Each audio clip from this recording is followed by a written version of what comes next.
Blending up fun, freshly frozen beverages from shakes and smoothies to bowls and cocktails has never been easier than the For Real by Reyes back-of-house blender. Simply grab a For Real by Reyes frozen base cup, place it in a blender, and press start for hands-free, mess-free blending in under a minute. Customize or serve it as is? It's that easy. Learn more about For Real by Reyes at richesusa.com/for-real-food service. Hey there, welcome to Takeaway with Sam Oches, a podcast from Nation's Restaurant News. I am Sam Oches, editor-in-chief here at NRN, and this is the show where I give you an all-access pass to the restaurant industry's most influential decision makers. This week, I'm talking with Tony Pham and Reyes, the co-founders of Mecha Noodle Bar, a full-service Asian concept based in Connecticut that has grown to 10 locations around the country. Tony and Rich have been best friends since childhood, and they have this incredible story as the sons of immigrants who were raised in food service. They joined forces after Tony launched the first Mecha location back in 2013, and they have not looked back, scaling this brand with an Asian soul food menu of ramen, pho, and bao, among many other delicious menu items that are served in a relaxed, modern setting. They joined the podcast to share how their friendship has been key to their success and why giving back to their communities has boosted their recruitment and retention. In this interview, you will learn more about why a successful business needs a little intellect and a little instinct, why you should make sure you have a restaurant before you have a business, and why it pays to invest in people who invest in themselves. By the way, we were excited to name Mecha Noodle Bar one of this year's hot concepts, and Rich will be joining us in Nashville this October 10th at Create, the event for emerging restaurateurs, as we will welcome the 6 hot concept winners to share their stories from the main stage. If you want to hear more about the Mecha story and connect with Rich directly along with our other 5 winners, be sure to register for Create for free at create.nrn.com. Jumping now into my interview with Mecha Noodle Bar's Tony Pham and Reyes. Also, don't forget to stick around after the interview as I will share my 6 takeaways from this discussion, actionable insights that you can take with you on the go. Okay, I'm sitting down with Reyes and Tony Pham, the co-founders of Mecha Noodle Bar. Tony, Rich, guys, thanks for joining me today. I really appreciate it. Yeah, appreciate you for having us here. Excited. Yeah, I'm excited. Yeah, so we're going to talk about the story of your restaurant company, Mecha Noodle Bar, which, by the way, I should say, it is a 2024 Hot Concept Award winner. So officially, congratulations. We were really excited to give you guys this award. Very excited as well to see you in Nashville, October 9th through 11th. We are going to be hosting Create in Nashville, and you will take the stage to share more about the story. But I wanted to provide our audience with a little bit of a teaser, talk a little bit about the story of this company. But I think it goes back even further, right? So you two both are, well, your childhood friends, and you guys both, I believe, grew up in this industry, right? Tell me a little bit about your early years and, coming up in the industry. Rich, let's start with you, and then Tony, we'll hear more from you. Yeah, I mean, I could definitely jump in because I think my starting industry started a little bit earlier than Tony. My parents immigrated to this country in 1990 from the Dominican Republic. And to make you a long story short, my dad was an overnight janitor cleaning toilets for a pharmaceutical company. And after 6 months of doing that, he said, I don't want to work for anybody. And he decided he's going to buy this rinky-dink deli, having never cooked a day in his life, had no idea what it meant to run a business, let alone a food service business. And that business opened up in 1991. So I was 5 years old. And I was that kid who grew up inside of their parents' deli. I was that kid that, was on the register before I went to kindergarten in the second half of the day. So I grew up in the industry, grew up working in my dad's deli, and basically swore it off by the time I was, high schooler and heading into college. And I said, I want nothing to do with this business or this industry. I'm going to become an attorney. So I went to NYU and studied law. And as funny things happen in university, I went through that entire degree and then worked in it for a couple of years and decided that it wasn't for me, and called my dad and said, I want to come home to the family business and start a restaurant, a full service restaurant, taking what you've done in terms of Latin food and Latin culture and putting it in an environment that's a little bit more accessible with a full service bar to other people. And, that's how I got my start in the restaurant industry. Rich, I got to tell you, too, you're the second person I've talked to today that went to law school, started as a lawyer, and ditched it to become a restaurateur. So there must be something. There's something about this industry. Tony, tell me about your own upbringing. My first job ever was I was 14 years old and a dishwasher at a Vietnamese restaurant in Danbury, Connecticut. Another rinky-dink, 900 square foot, probably no bigger than a food truck type of place that we eventually ended up buying out and still own, called Pho Vietnam in Danbury. So I was a dishwasher, went to serving. And while I was doing that throughout high school, my mom also worked there as a side job. So she would come home from her regular aerospace job, manufacturing job, and then she would cook at nighttime while I would serve or wash dishes with the previous owners. And he was going through a divorce at the time, and this was in 2006. And I was 21, just in college, just starting my nursing degree, and came to my mom and I and offered it to us for Skittles, right? And obviously we had no idea how to run a business. But me being the oldest male, and I was like the translator, and I just had to do everything while my mom just knew how to cook, right? And so at the time I was juggling nursing school with a new restaurant and trying to figure out how to run a business.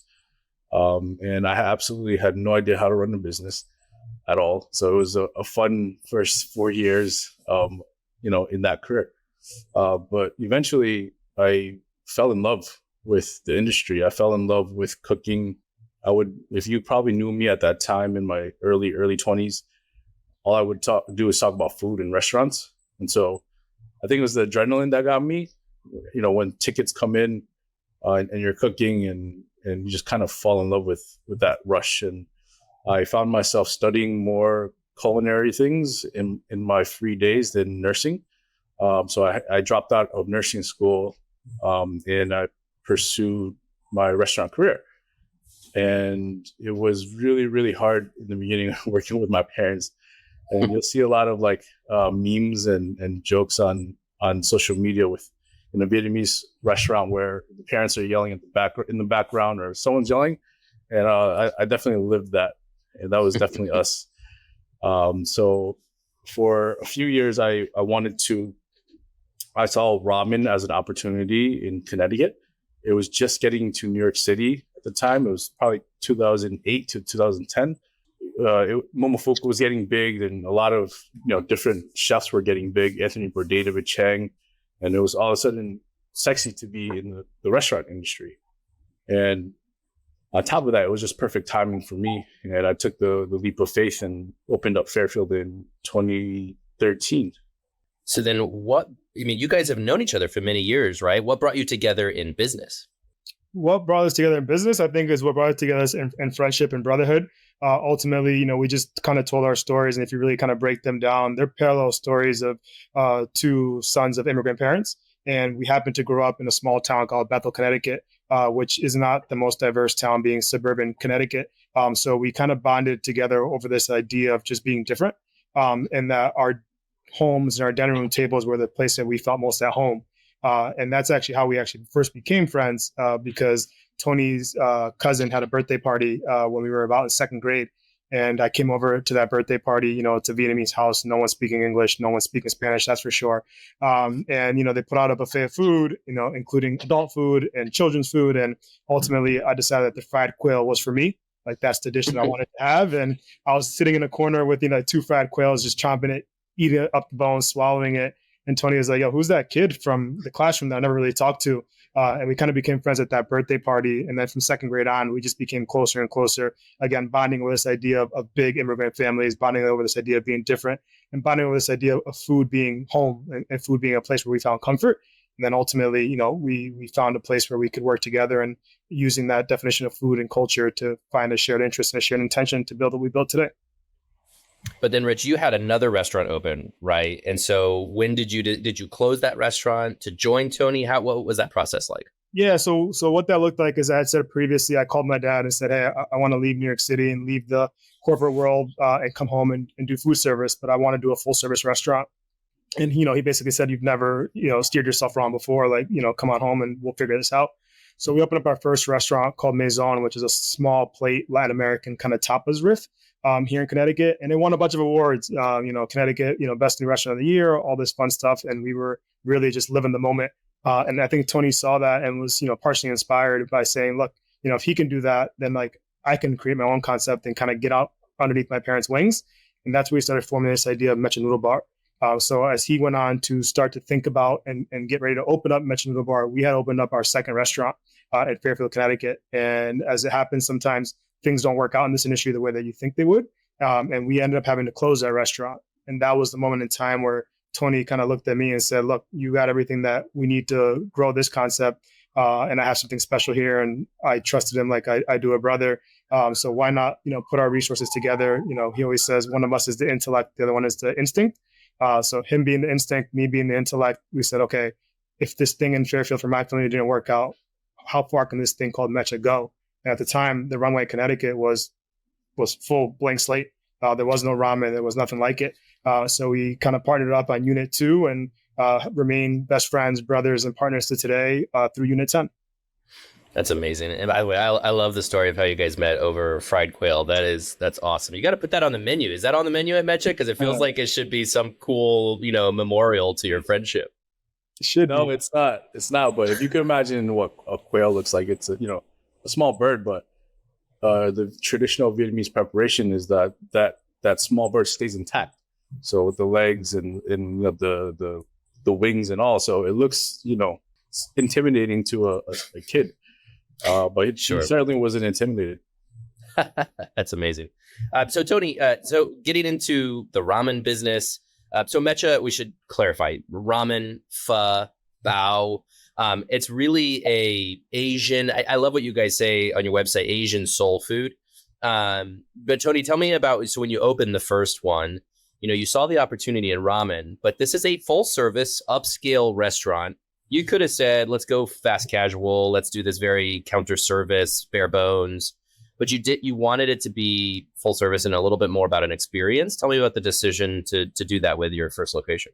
Yeah, actually the first, when I initially opened up, it was just ramen with a bunch of appetizers. But the evolution of the menu came out of necessity because I thought, being in between Boston and New York City, that Connecticut would know what ramen was, and I was mistaken. So in the beginning, we actually had to show people how to eat. 2 hands, spoon on one, chopstick or fork on the other. Slurping is encouraged because those were barriers that we had to jump through, right? And so as I figured that out, I was like, okay, I have to add more things onto the menu. And it just so happened that my mom, came by and put pho on the menu, and just it stuck. And then over the next few critical months and years, I had more large plates and made it more into what it is today, and we call it your neighborhood noodle bar. And it's always me growing up Asian and having to travel long distances to New York City or to Hartford to get any authentic, legit Asian food. And I wanted to be that bridge to Chinatown, per se, right? Where you don't have to travel into traffic and it takes 2 hours there, 2 hours back. And I wanted to bring that into Connecticut and where I live. So what we saw was an evolution of, ramen and then pho. And it was weird for sure at first. And I also knew that I wanted a cocktail program, and that's a big differentiator between us and a lot of noodle shops as well. So overall, because of being in Connecticut, we adapted to more of an American dining scene, but the heart and soul of that authentic mom and pop food, hidden gem menu. Sure. So Rich, then you joined Tony for unit number 2. Tell me about your impression of Mecha as a concept, because clearly great opportunity to get into business with your best friend, but you must have also seen the opportunity of this concept. What was your impression of it? And then what do you feel like you brought then to the table to help with Mecha and to help with Tony? Yeah, without a doubt, in terms of my impression, I'll just speak a little bit on what Tony just said, which is, number one, I knew the cuisine was being done with integrity. I had grown up with that cuisine in his aunt's house, in his mom's house, in his grandma's house. So I knew that this idea of bringing something that comes from a heart and soul would be front and center.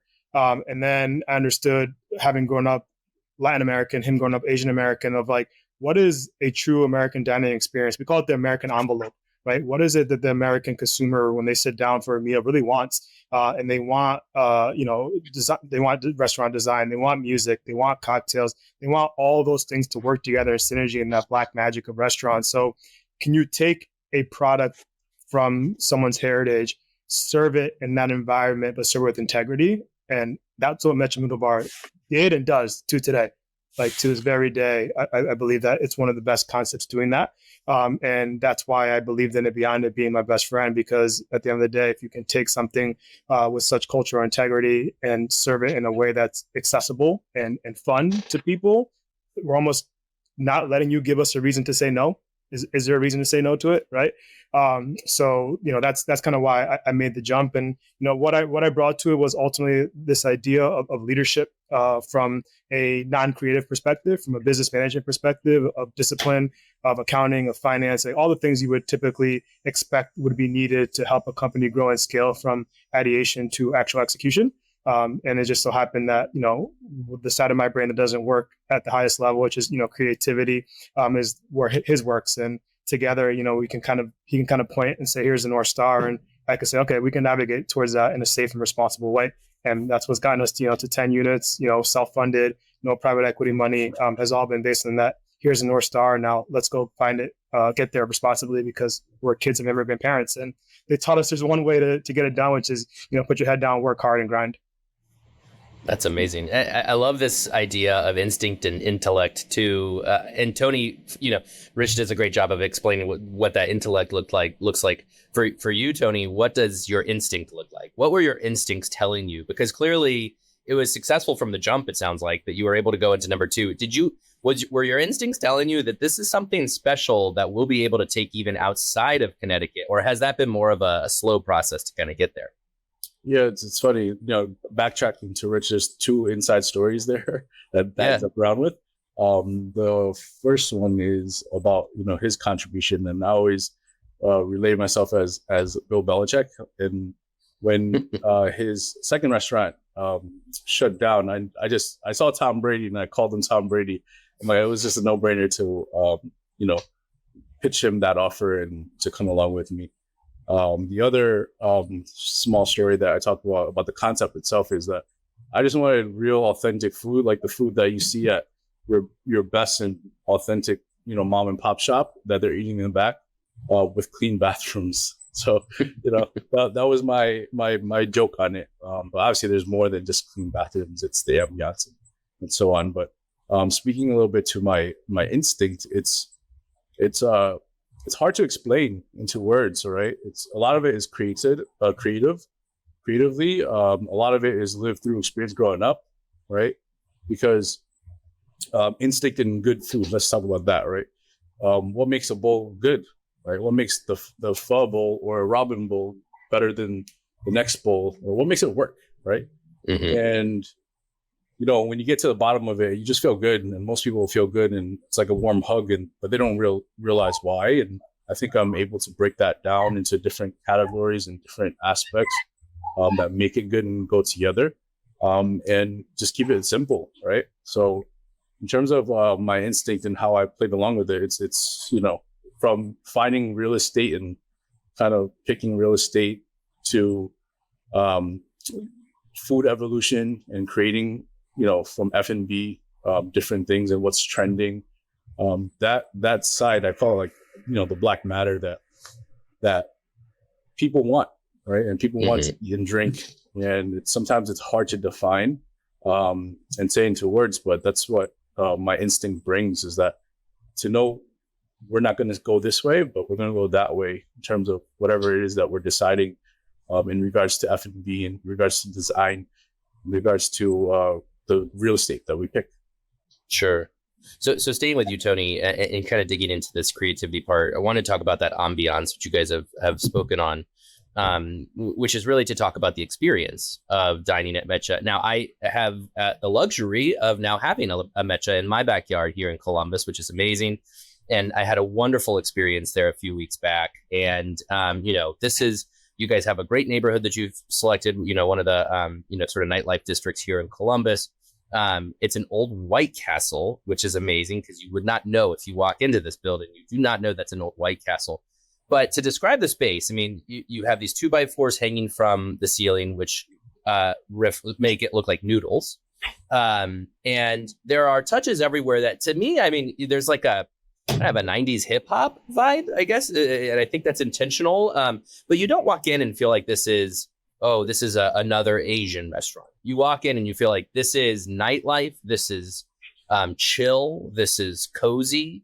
And so I can tell a lot of that's intentional. And there's a lot of branding that I'm not even going to do justice by trying to explain. But Tony, to walk me through this ambiance of Mecha and how you've pulled together creatively that some of those things, create an experience that you're trying to create. Yeah, I think I'll start from the beginning. It's really cool how it came together because I'm not a video editor, but on Keynote back in the day, I'm talking about probably 15 years ago, I created a presentation and put it into a video of like how I wanted the restaurant to feel more than how it should look. And I just took pictures on Pinterest and I'm like, food should kind of look like this. The ambiance should look like this, which was a lot of wood, sleek, slim.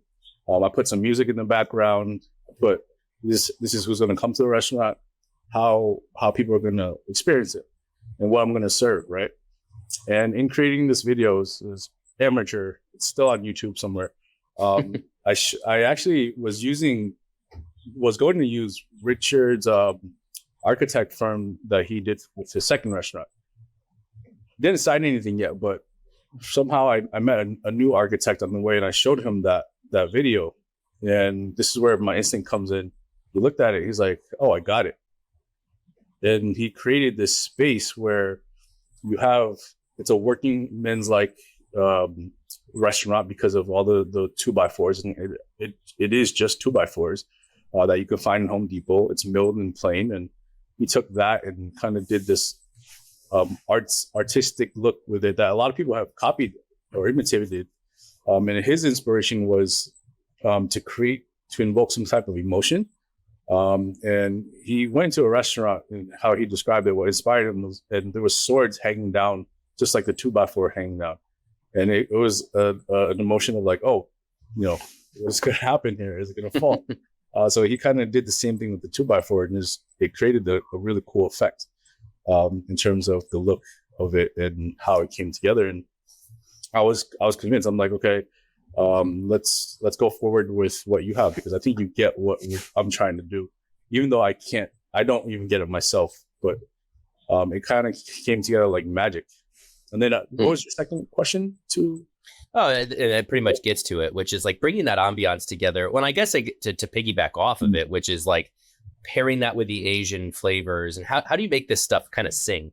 Yeah, so I remember now what you asked me, the 90s music and how to make everything come alive, essentially. Yeah. Right? Mm-hmm. Rich and I, we live our kind of life experience and our values inside out. So it depicts on how we grew up right at the time, which was in the 90s. And the 90s pop culture was known for hip hop and R&B, right? So imagine us being in middle school listening to hip hop and R&B. That's what it was. Baggy clothes, right? Really baggy clothes and backwards hats, right? And that was our culture, and that never goes away, right? So we wanted to kind of invoke that and kind of time capsule it, where you come in and you're like, oh, this is kind of just chill, just like us. And you can come in work clothes, or you can come in on a date. So we wanted to include everybody. And in a way, it kind of all happened together, whether it was intentional or not. I think it was more unintentional. It just kind of happened, right?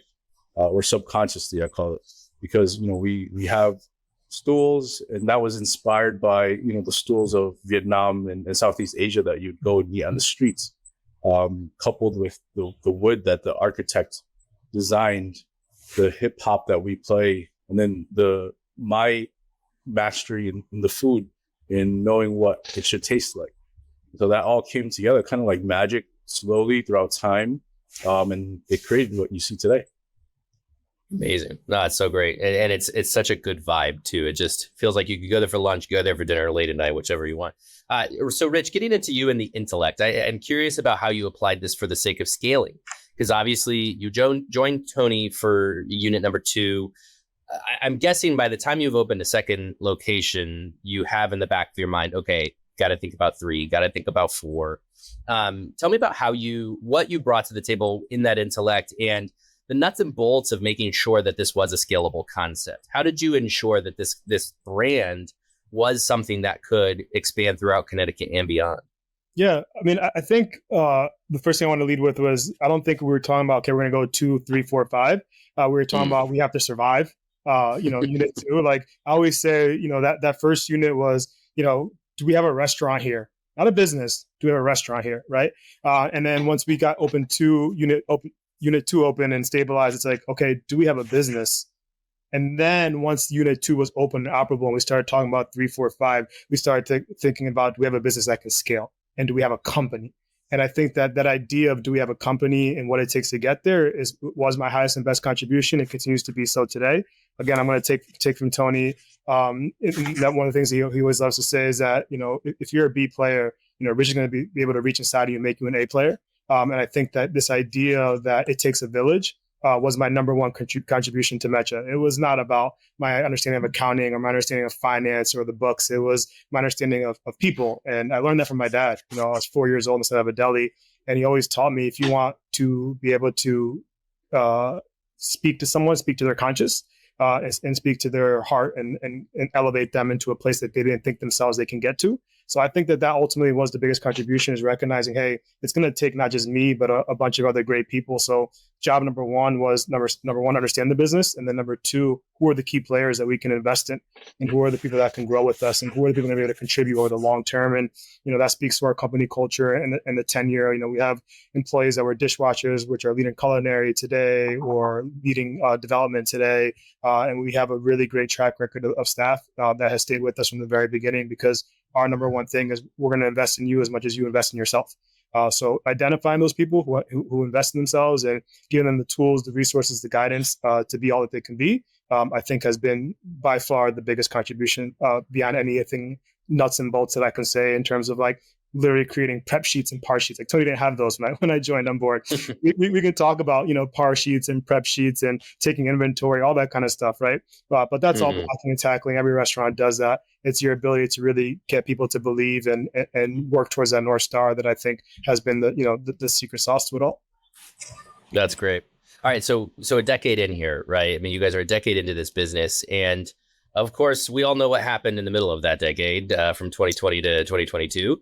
But you've been growing. You've expanded now to 10 locations. So Connecticut, here in Columbus, Denver, you just opened up. I believe you're in DC. Is that right? Yep. And then what am I missing? Is there another state in there, or is that everything? In Boston.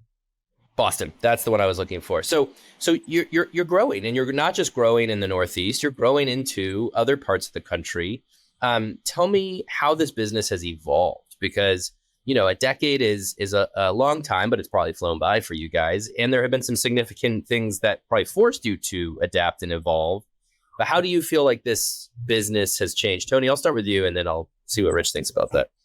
Yeah, I mean, it's evolved in so many ways, adjusting and adapting and learning. And Rich alluded to, do we have a business? And we do have a business. And that's the biggest way it evolved. It was not just about business as in profits and scaling, but what would it take to run a really good company, right? And so I talked about living your values inside out. And we do that with every decision we make. And we talked about, something big in between, and it was COVID, right? And, I could remember during COVID, it was the best time to live our values inside out, because it was such a scary time with, and uncertainty, and, you're closing your doors and you just have no idea what to do. The hardest part was, all the people that we worked with is now, are they going to be unemployed? Like, what's going to happen? And they were, in all sorts of bad shape because of it. So our industry, was hurt from it, right? But I remember the day when I believe the president called it like a national emergency, and we were in Boston looking at our next restaurants, right, before Boston opened up. And it was on the train back when this all happened and it was announced. And, we took pen to paper and just wrote our values down, right? We wrote a few things. We didn't want to let go of people, but we wanted to support. We wanted to do what we can. So what we ended up doing is, launching Eat Justice for our employees. We ran groceries, free groceries once a week, right, Rich? Where it was, meat, milk, and whatever we could come up with, and give out free groceries to our employees. We just put our values down in terms of how, what are we about? Let's remember what that is, what's important right now. And because of that, we were able to keep a lot of our workers, a lot of our employees. They came back and they're still with us. Yeah. Rich, what do you think about that? I mean, how do you feel like things have changed and evolved? Yeah, I mean, I'm going to drill down. I know that COVID is a little like blasé at this point, right? But I really think that as such an extreme example, if you can stay committed to your values in that environment with that level of fear, or that level of uncertainty, I think it's going to tell you about our journey, right? So if I think about the journey, it went from you having to do everything. That was unit 1 and 2. We did it all, right? We cooked, we cleaned, we managed the restaurant. And then, you start to hire people that you teach how to do things, right?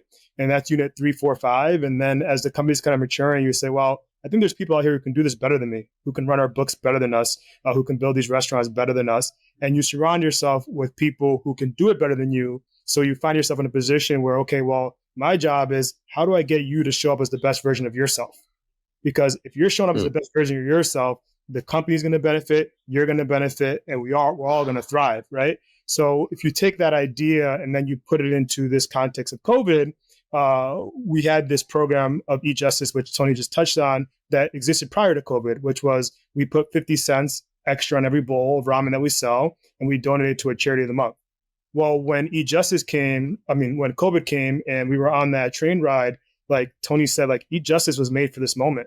Like this is the moment where every single person that works for us is not going to show up as the best version of themselves. They are going to be scared, petrified, uncertain, everything that you can think of. So what if instead of 50 cents every bowl, we put 50 cents in every item that we sell and take all those 50 cents and put them into an employee relief fund? And we did that because that's what it means to provide somebody the opportunity to show up as the best version of themselves if you have the ability to do so. So we had this company that had this ability to add 50 cents to every item sold in order to help people not be scared, not be uncertain. And doing so raised over $300,000.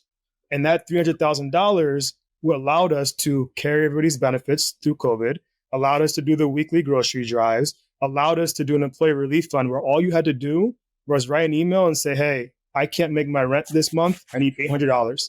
I need $100.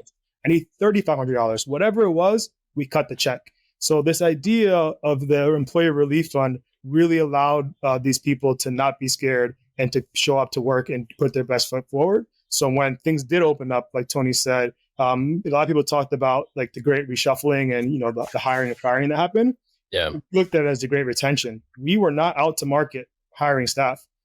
Our staff stood behind us the way we stood behind them, and I don't think they did it because of the check. I think they did it because of the safety that they felt during that time because of what we did. That's awesome. I'll triple down on living our values inside out and how it evolves the business. There's a lot of things that we implemented because we're the founders that is off the beaten path, right? And I think that is one of the tail signs of how our business evolved. It was because we thought about company culture first, right? We knew how important people were, and we know the importance of profits, but we know that people are way more powerful. Obviously, you need profits, but if we can treat our people right, including the guests and our employees, we'll create a great business model. the business model, a winning business model where it's a win-win for everyone. And that's what we really tried to do first. So we have like unconventional things that evolved over time within the 10 years, like leadership coaching, right? We sought out leadership coaching for ourselves, and then we were like, hey, why can't this service be to all of our employees, right? And so we had this this policy where if you want leadership coaching, we'll pay for the first 3 sessions, see what it's about. If you like it, continue on with it. And then we do that with spiritual coaching, right? Because life can get hard sometimes, and sometimes you just need to like meditate or whatever. And so we sought that out personally, and then we brought that into the company as well. And the list can go on, but that's how we really evolve the company and its culture and really put people as a priority. That's amazing. I want to park it here at eJustice for a second, because eJustice, it's one thing for a company to have a foundation or a philanthropic initiative and to put it on their website or whatever.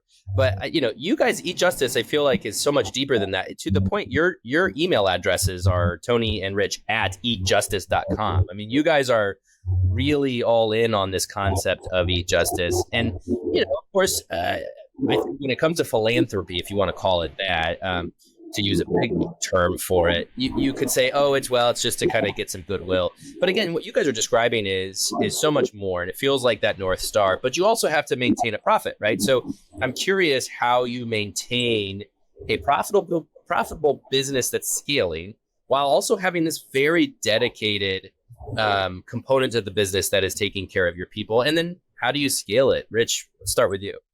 Yeah, I think the beauty of it is that we don't have to think of it as either or. And I think that's where the differentiator is for eJustice and a lot of these other corporations with their foundations ultimately lies, in the sense that if I bring it all the way back to the point of origin, little side story is that, when Tony approached me to be his business partner, there was 2 conditions of being his business partner that he put on me. One was to see his spiritual coach, because he knew at the time I probably needed some spiritual guidance. I had just closed a restaurant, so life can get hard.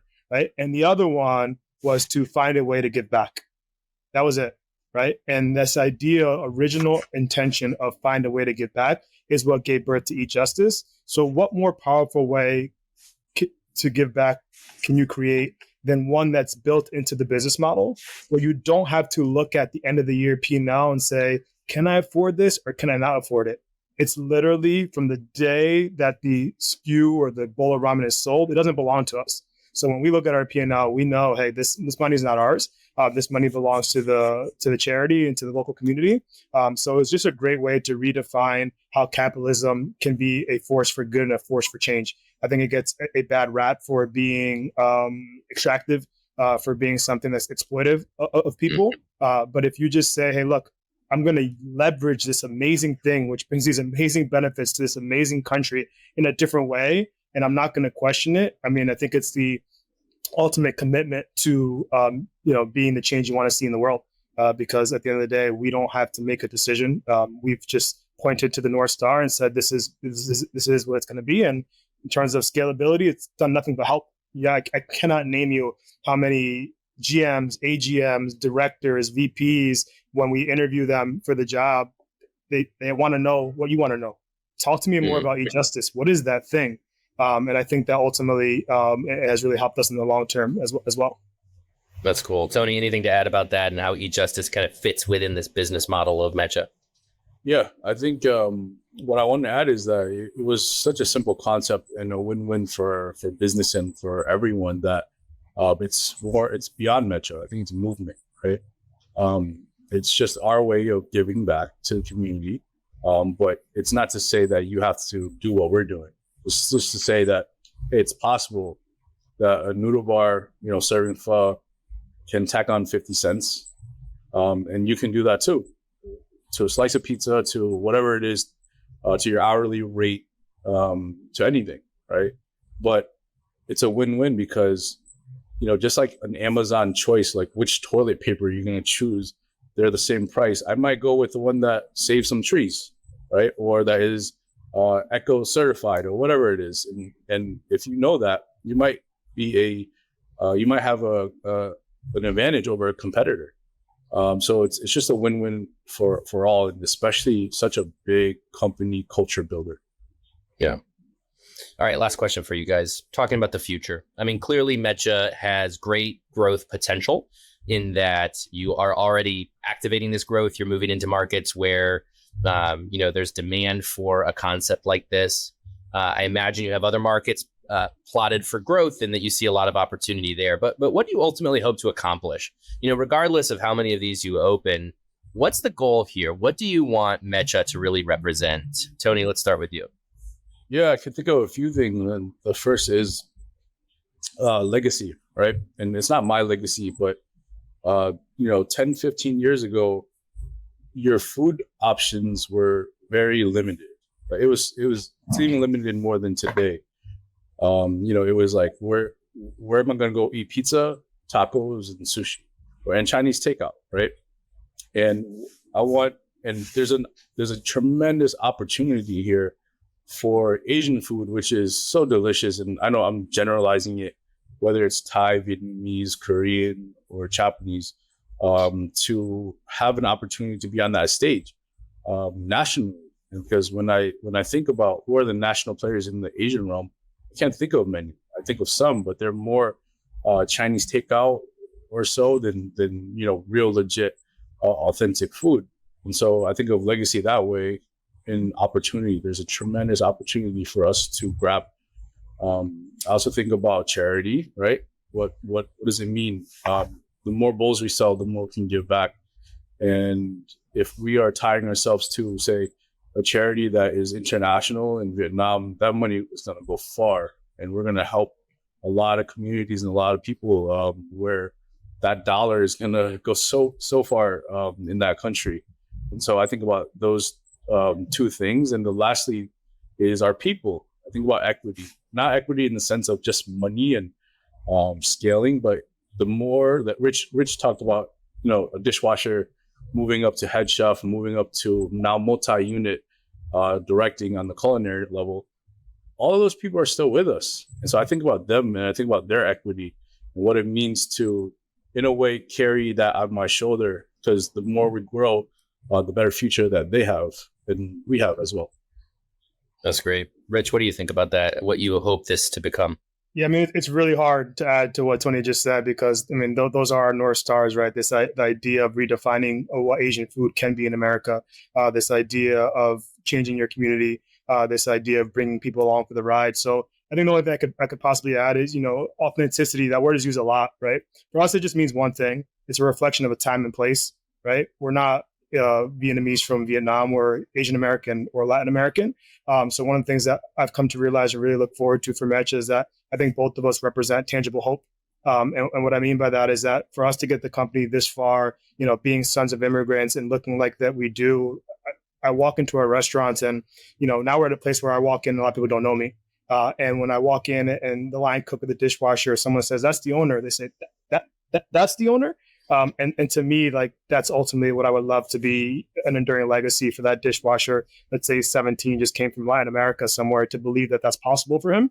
I think ultimately, if Mecha does its job, it's going to redefine, Asian cuisine. It's going to change the way people think about philanthropy, and it's going to make a lot of people have a growth path that maybe they never saw for themselves prior. And I think ultimately, that's what wakes me up every day and keeps me motivated. Amazing. Well, Tony, Pham, Rich, Reyes of Mecha Noodle Bar. Guys, I really appreciate your time today. Of course, to everybody listening, should point out, if you go to create.nrn.com, you can register for Create, which is in Nashville this October 9th through 11th. We are going to be sharing the Mecha story from the stage as part of our Hot Concepts panel. So you don't want to miss that if you want to learn more from these guys. But guys, really appreciate your time today. Thanks so much. Thank you. Thank you for having us. That was my interview with Mecha Noodle Bar's Tony Pham and Rich Reyes. So what should you learn from this interview? Here are my 6 takeaways. My first takeaway is that a successful business needs a little intellect and a little instinct.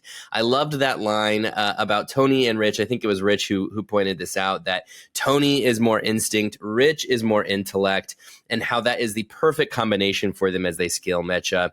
What they mean by that is Tony is the guy who's more creative. He kind of follows his gut. He trusts what needs to happen for the concept to help it get off the ground. That's how he's helped to build this company for over a decade.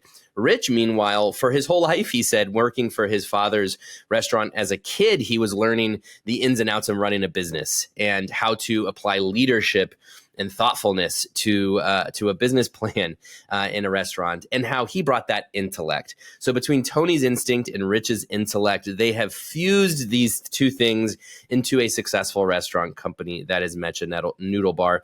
That's helped them navigate all of the challenges, helped them to scale this brand into 10 locations around the country.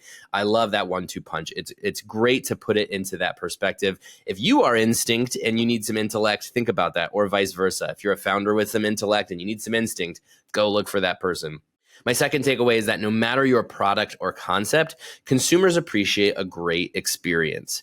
Tony and Rich use this term black magic to explain why Mecha works so well. And I totally get it. Having visited Mecha here in Columbus, I totally know what they're getting at, where it's hard to define really what this concept is all about. Yes, it's Asian menu items, Asian-inspired menu items, but the ambiance, the vibe, all of that, that's not authentically Asian.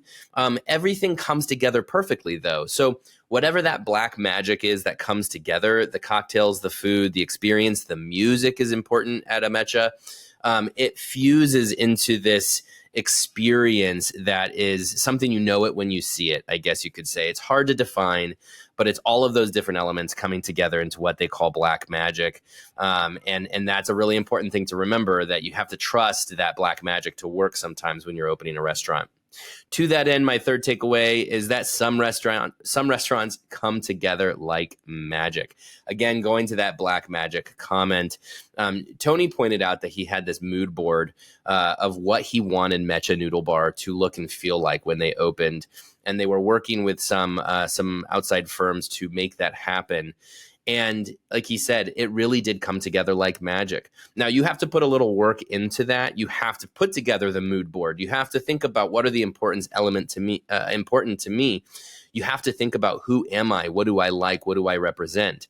If you can communicate those things, if you can put those things into words or visuals like a mood board, you're doing the work. But sometimes those things just come together like magic. And that was the case with Mecha Noodle Bar. My fourth takeaway is that you should make sure you have a restaurant before you have a business. This was a great line from Rich. And it kind of made me think about how you have to walk before you can run. And what he meant by that is they had to get their first restaurant open and off the ground before they could even think about scaling it. And to put it more precisely, he said, they didn't look at it as a business until they could understand that they actually had a good restaurant. And then even beyond that, what he said is once they had a couple locations, then they knew they had a business, and they had to treat it like a business. The restaurant was, the concept of the restaurant was all figured out. Then they had a business with a couple locations. And then once they had a few more locations, it was a business that they needed to know how to scale. And so by looking at these things differently, I think, they put in the important work of making sure all the details of the concept of the restaurant were right before they could run and scale Mecha into what it is today. And I just think that's such a great point to remember. If you're growing your own business, walk before you run. Make sure you have a restaurant before you have a business.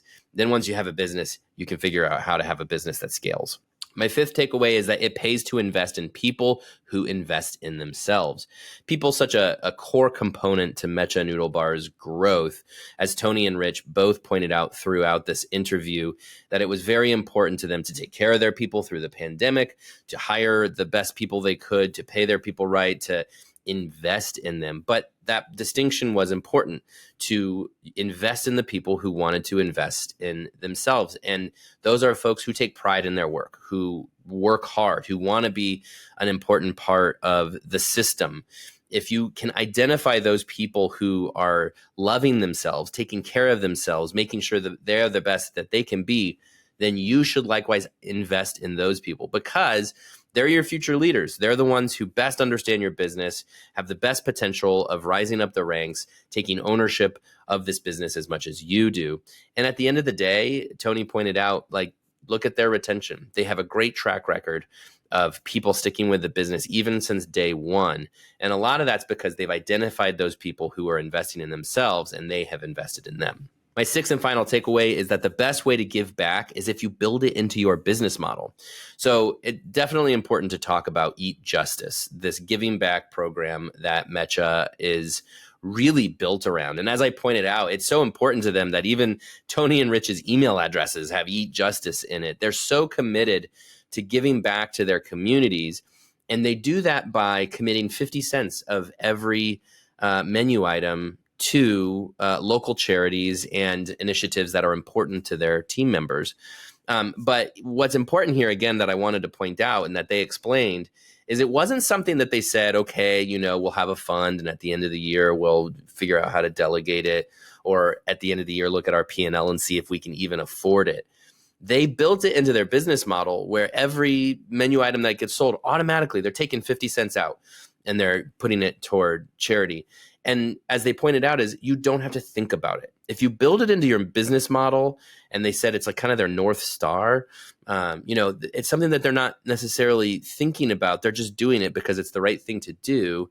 And they don't have to have these ultimatums of do we, don't we? They're doing it, and they'll keep doing it.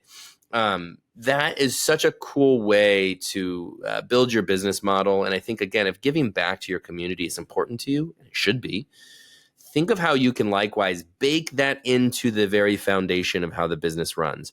Don't even think about it. Just set it up so that it's automatic, and that, excuse me, and that you're not even having to come to a choice of whether or not you do it. You're just doing it.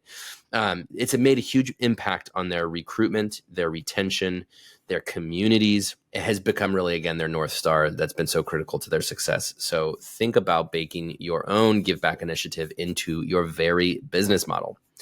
Those are all my takeaways for today. I hope you enjoyed this episode. Please remember to subscribe to Takeaway wherever you listen to podcasts and leave your feedback.